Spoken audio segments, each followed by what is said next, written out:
একজন সিস্টারের যে ড্রেস তৈরি হয়ে গেছে, একজন পেশেন্ট পার্টি যে ধুতি পরেছিলেন ধুতি পরে গেছে, একজন লুঙ্গি পরেছিলেন লুঙ্গি পরে গেছে, এইভাবে তারা একটা ডেসক্রিপশন দিয়েছেন। কিন্তু সেই ডেসক্রিপশনের পর ওই ব্যক্তিটা কে সেটা তারা আইডেন্টিফাই করতে পারছে না। তারা কম করে 60 থেকে 65 জনকে এইভাবে ডেসক্রিপশন দিয়েছেন, কিন্তু তারা আইডেন্টিফাই করছে তাকে একমাত্র সঞ্জয় রায়। তাহলে এই কলেজেই তো আমরা পড়েছি, এই কলেজেই তো আমরা ছিলাম। আপনি আমাদের পিজিডিদেরকে বহুবার ইনভেস্টিগেশনের জন্য ডেকেছেন, আমরা ঘন্টার পর ঘন্টা আপনাদেরকে ওই দিনের পুঙ্খানুপুঙ্খ বিবরণ আমরা মিনিটের পর মিনিট 8টা 5 থেকে 8টা পরে কি হয়েছিল, 8টা 15 থেকে 8:30 অব্দি কি হয়েছিল আমরা তো রিটেন স্টেটমেন্ট দিয়ে জানিয়েছি। তারপর আপনার এই উদাসীনতা কেন?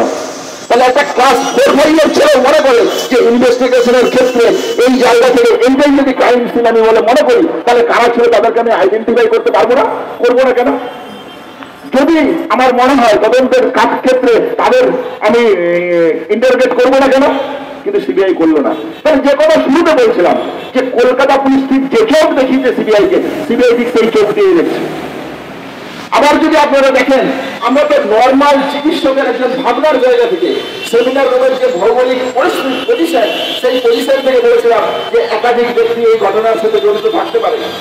এই ছাড়া এই ঘটনা একজন ব্যক্তির পক্ষে ঘটনা সম্ভব নয়।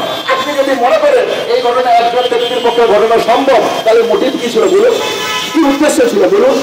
কিন্তু তার প্রাইমারি চার্জশিটে তার কোনো উল্লেখ নেই। সাপ্লিমেন্টারি চার্জশিট কবে দেবে আপনারা জানেন না।